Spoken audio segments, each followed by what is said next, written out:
नमस्कार विद्यार्थियों, कैसे हो आप लोग। आई होप कि आप अच्छे होंगे और आपकी पढ़ाई भी अच्छी हो रही होगी। मेरा नाम है हेमंत सोलंकी और मैं स्वागत करता हूं आपका आज की नई वीडियो और मेरे चैनल एचएस स्टडी केंद्र पर। तो विद्यार्थियों, आज के इस वीडियो में हम पढ़ने वाले हैं क्लास 12th की फिजिकल एजुकेशन का चैप्टर नंबर 1 खेल कार्यक्रमों का प्रबंधन। और यह इस चैप्टर की वीडियो का पार्ट 3 है और इसे आपको एनिमेशन के माध्यम से समझाया जाएगा।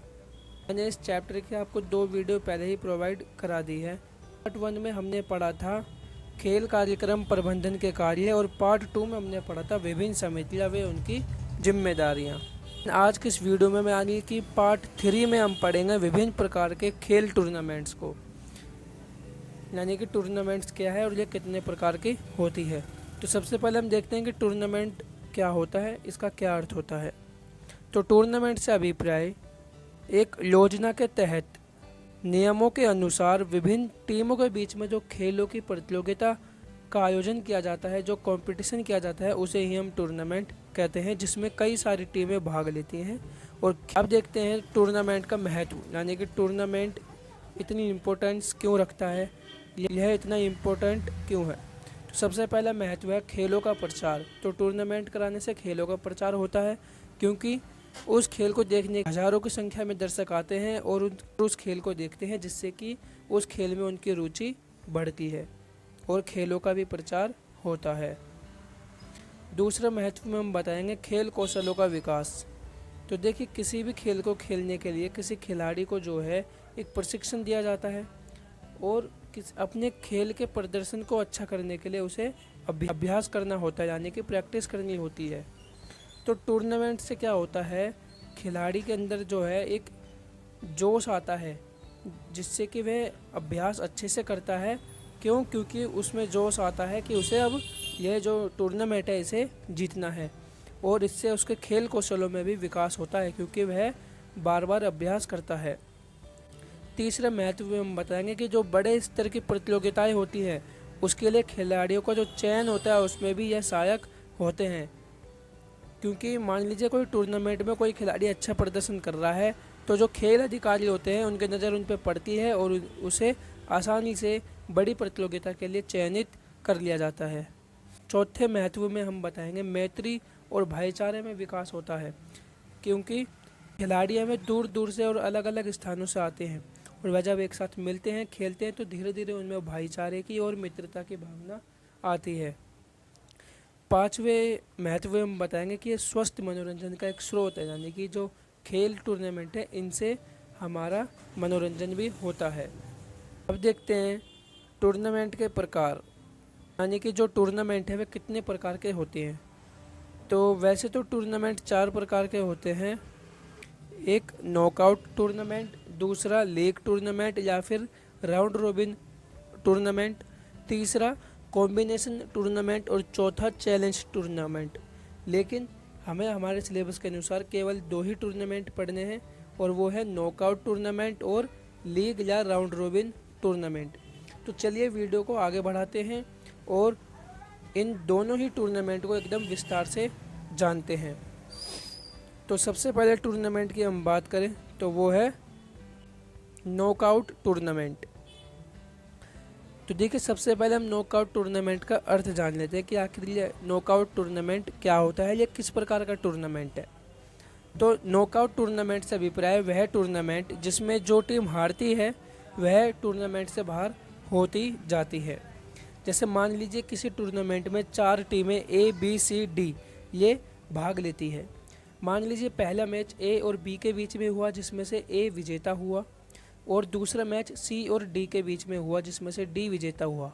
तो उसमें जो हारी हुई टीम थी B और C यह टूर्नामेंट से बाहर हो गई, और जो फाइनल मैच हुआ था वो A और D के बीच में हुआ था, जिसमें से A जीत गई। तो अब देखते हैं नॉकआउट टूर्नामेंट के उद्देश्य। सबसे पहले उद्देश्य की अगर हम बात करें तो सबसे पहला उद्देश्य होगा सर्वश्रेष्ठ दल या फिर सर्वश्रेष्ठ टीम का पता लगाना, क्योंकि इसमें जो टीम हारती जाती है वह टूर्नामेंट से बाहर हो जाती है, और जो टीम फाइनल तक टिकती है उसे सर्वश्रेष्ठ टीम मानी जाती है। अब देखते हैं दूसरा उद्देश्य, जो कि है खेल प्रदर्शन के लिए खिलाड़ियों को मंच उपलब्ध कराना। तो ये भी एक इसका बहुत ही महत्वपूर्ण उद्देश्य है। तीसरा, विभिन्न टीमों के बीच में मित्रता और भाईचारे को बढ़ावा देना। जैसा कि मैंने आपको बताया था कि अलग अलग स्थानों से खिलाड़ी आते हैं और उनमें मित्रता और भाईचारे की भावना का विकास भी धीरे धीरे होता है। चौथा, दर्शकों का मनोरंजन करना। और पांचवा, बड़ी प्रतियोगिता के लिए खिलाड़ियों का चयन करना। तो ये उद्देश्य होते हैं नॉकआउट टूर्नामेंट के। समझ आया होगा। और अब हम देखते हैं नॉकआउट टूर्नामेंट के लाभ, यानी कि नॉकआउट टूर्नामेंट कराने के क्या क्या फ़ायदे होते हैं। तो सबसे पहले अगर हम फ़ायदे की बात करें या सबसे पहले हम लाभ की बात करें, वो होगा कि इस प्रकार के टूर्नामेंट जो है वह कम खर्चीले होते हैं, क्योंकि जो टीम हारती है वह टूर्नामेंट से बाहर होती जाती है, तो उनके ऊपर जो खर्चे किए जाते हैं वह कम हो जाते हैं। दूसरा लाभ कि टूर्नामेंट से बाहर होने के डर के कारण जो टीम है वह हार से बचने के लिए अपना सर्वश्रेष्ठ प्रदर्शन करने का प्रयास करती है। इससे खेलों के स्तर में भी वृद्धि होती है। तीसरा जो लाभ है वह है मैचों की संख्या कम होने के कारण टूर्नामेंट भी जल्दी ख़त्म हो जाता है। चौथा जो लाभ है वह है कि इस प्रकार के टूर्नामेंट के आयोजन तथा संचालन से जुड़े जो अधिकारी है, जैसे रेफरी, अंपायर या टाइम कीपर, वह रिकॉर्डर आदि की भी कम संख्या में आवश्यकता पड़ती है। और इसका आखिरी यानी कि पांचवा जो लाभ है वह है इस प्रकार के टूर्नामेंट में समय की बर्बादी बहुत कम होती है, क्योंकि जो टीम हारती है वह टूर्नामेंट से बाहर हो जाती है। अब देखते हैं नॉकआउट टूर्नामेंट की हानियाँ। देखिए, नॉकआउट टूर्नामेंट के लाभ थे तो उसकी हानियाँ भी हैं कुछ, तो आइए उन्हें देख लेते हैं। सबसे पहली अगर मैं हानि की बात करूँ तो वो है, ऐसे टूर्नामेंट में कई बार अच्छी टीमें जो है प्रथम राउंड और दूसरे राउंड में ही टूर्नामेंट से बाहर हो जाती है, जिससे कि जो दर्शक होते हैं वह टूर्नामेंट में रुचि नहीं रखते। दूसरी जो हानि है वह है कि फाइनल मैच अगर कमज़ोर टीमों के बीच में होता है तो ऐसे में भी दर्शक जो है कम रुचि रखते हैं और कम संख्या में उस टूर्नामेंट को देखने के लिए आते हैं। तीसरी जो हानि है वह है कि इस प्रकार के टूर्नामेंट में जो टीमें हैं या फिर जो खिलाड़ी है वे अत्यंत दबाव के कारण अपना सर्वश्रेष्ठ प्रदर्शन नहीं कर पाती, क्योंकि उनके सामने किसी भी प्रकार से प्रतियोगिता को जीतने का ही लक्ष्य रहता है। यानी कि जो खिलाड़ी होते हैं उनके ऊपर एक दबाव बना रहता है कि हमें किसी भी हाल में इस मैच को जीतना है, नहीं तो हम इस टूर्नामेंट से बाहर हो जाएंगे।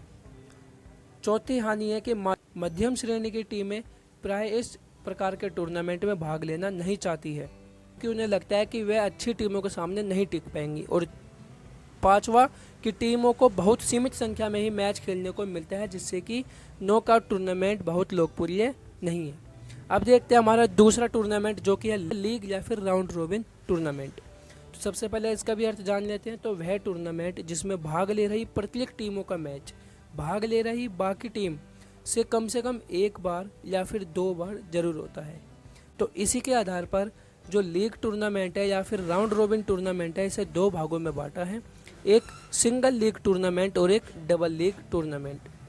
तो अगर मैं सिंगल लीग टूर्नामेंट की बात करूं तो इसमें भाग ले रही प्रत्येक टीमों का अन्य टीमों के साथ में केवल एक बार ही मैच होता है। और डबल लीग की अगर मैं बात करूं तो इसमें टूर्नामेंट में भाग ले रही प्रत्येक टीमों का अन्य टीमों से मैच जो है 2 बार होता है। इसमें मैच निकालने के फॉर्मूले भी होते हैं, जो कि मैं आपको इस चैप्टर के नेक्स्ट पार्ट यानी कि पार्ट 4 में सिखाऊंगा फिक्सचर्स के साथ। चलिए अब आगे बढ़ते हैं और अब हम देखते हैं लीग टूर्नामेंट या राउंड रोबिन टूर्नामेंट के लाभ। जैसे कि हमने नॉकआउट टूर्नामेंट के लाभ पढ़े थे, वैसे ही अब हम इसके भी लाभ पढ़ेंगे। तो सबसे पहले अगर लाभ की मैं बात करूं तो वो होगा, टूर्नामेंट के फॉर्मेट के कारण अच्छी व योग्य टीम ही फाइनल में विजय होती है। और दूसरे लाभ की बात करूं तो हर टीम को अपनी कुशलता, दक्षता और योग्यता दिखाने का पर्याप्त अवसर मिलता है, क्योंकि नॉकआउट टूर्नामेंट में क्या था कि जो टीम हारती थी वह बाहर हो जाती थी, लेकिन इसमें ऐसा नहीं होता। इसमें कम से कम 1 बार या 2 बार तो उन्हें मैच खेलने को मिलता है। तीसरा, मैचों की संख्या अधिक होने के कारण खेलों को अधिक प्रसिद्धि प्राप्त होती है। और चौथा लाभ है कि मैचों की संख्या अधिक होने के कारण चयनकर्ताओं के लिए भी खिलाड़ियों के प्रदर्शन व कुशलता को देखने के लिए पर्याप्त अवसर मिलता है, जिससे कि वे अच्छे खिलाड़ी को चुनते हैं।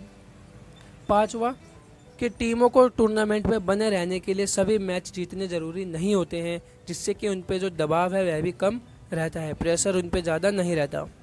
छठा, खिलाड़ियों को अपने खेल प्रदर्शन में बढ़ोतरी करने के लिए भी एक उचित अवसर उपलब्ध होता है। और जो सातवां इसका लाभ है वह है दर्शकों को भी खेल को अधिक दिनों तक देखने का अवसर मिलता है। जैसे नॉकआउट टूर्नामेंट जल्दी ख़त्म हो जाता है, ये वैसे ही ख़त्म नहीं होता है, ये काफ़ी लंबे समय तक चलता है। अब देखते हैं लीग टूर्नामेंट की हानियाँ। सबसे पहली हानि है कि इस प्रकार का जो टूर्नामेंट है वह लंबे समय तक चलते हैं।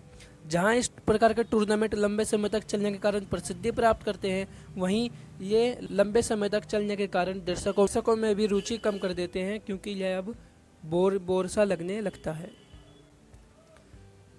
दूसरी अगर मैं हानि की बात करूं तो लंबे समय तक चलने के कारण इन टूर्नामेंट का खर्च भी अधिक होता है और ऐसे आयोजनों में ज़्यादा अधिकारियों की आवश्यकता पड़ती है।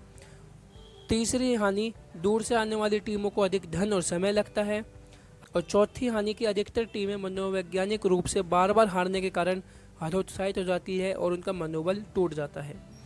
पांचवी जो हानि है वह है कि कई बार इतने लंबे आयोजन के कारण दर्शकों की भी खेलों में रुचि कम होने लगती है। तो मुझे आपको आज की वीडियो में जितने टॉपिक समझाने थे मैंने समझा दिए। आई होप कि आपको समझ में आ गया होगा। अगर समझ में आया तो वीडियो को लाइक करें, शेयर करें और चैनल को भी सब्सक्राइब कर दें, ताकि आने वाली नई वीडियो का नोटिफिकेशन सबसे पहले आपको मिले। तो मिलते हैं किसी और वीडियो में, जब तक के लिए जय हिंद, जय भारत।